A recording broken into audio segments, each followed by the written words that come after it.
이번엔 해외 증시 보는 글로벌 증시 포커스입니다. 어제 마감된 중국 증시 하락세로 마감이 됐는데 원인과 오늘 전망도 들어보겠습니다. 하나금융투자 선릉금융센터의 김준범 연구원 나와 있습니다. 네, 김 연구원, 어제 중국 증시를 하락이 됐는데 어떻게 됐습니까?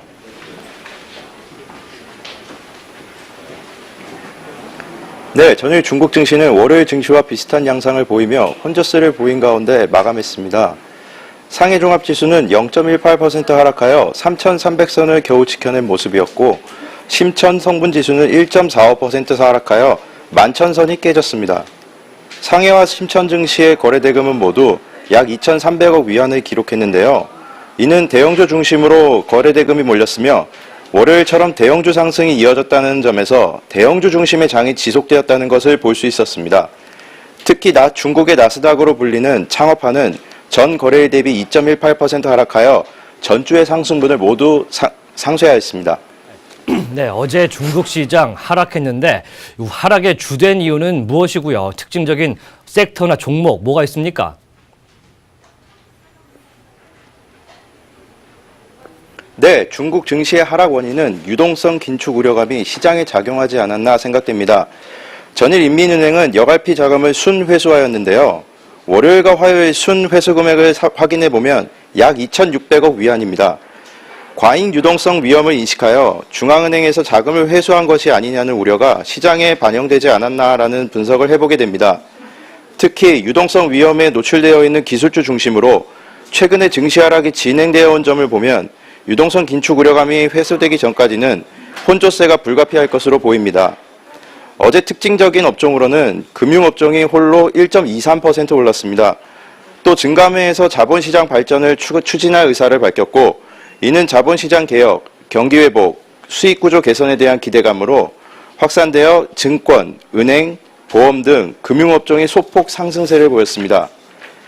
종목으로는 화태증권, 초상은행, 태평양보험이 각각 2.44%, 2.68%, 2.78% 상승하였습니다. 가전업종의 경우 지난 월요일에 이어 실적 기대감과 저평가 등으로 이틀 연속 상승했습니다. 종목으로는 칭다오 하이얼, 삼화가 각각 1.93%, 1.68% 올랐습니다. 네, 현재 중국 상하이 종합 증시가 3,289.81포인트로 0.4%가 떨어지고 있는데 자, 어제 중국 차이신 서비스업 PMI 지표가 나왔는데 증시 영향이 있었습니까?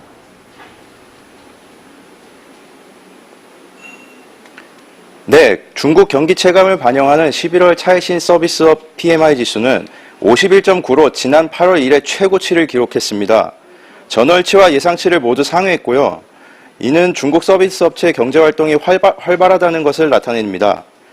하지만 오전에 발표된 PMI 지수가 개선세를 나타냈지만 어제 중국 증시는 오전장 등락을 반복하다가 오후장이 시작되면서 하락세로 전환한 것을 보았을 때 증시 영향은 미미했다 이렇게 말할 수 있을 것 같습니다. 증시 영향은 미미했다 이렇게 말씀하셨는데 일단 중국 증시 최근에 단기적인 혼조세를 보이고 있고 주로 하락세를 보이고 있는데 이럴 때 예의주시할 종목 뭐가 있을까요?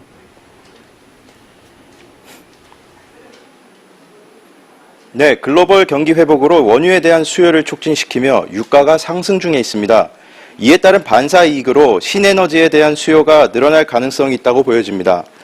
융기실리콘 자재라는 기업은 세계 최대 태양광 단결정 웨이퍼 제조업체로서 신에너지 분야에서 수혜를 받고 있는 종목이라 유심히 보실 필요가 있습니다. 최근 융기실리콘 자재가 CSI 300에 12월 11일부로 편입될 예정이라는 발표가 있었고요. 편입 후에는 기관계 자금 유입에 따른 주가 상승 기대감이 충분하다고 여겨집니다. 현재 상하이 종합 증시가 하락세를 보이고 있는데 오늘장에 지켜봐야 할 이슈나 섹터 어떤 것들이 있을까요?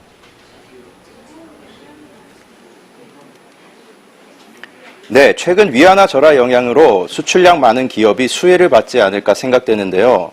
이에 미국 감세도 호재로 작용한다면 의류업종의 투자자들의 관심이 가지 않을까 생각됩니다.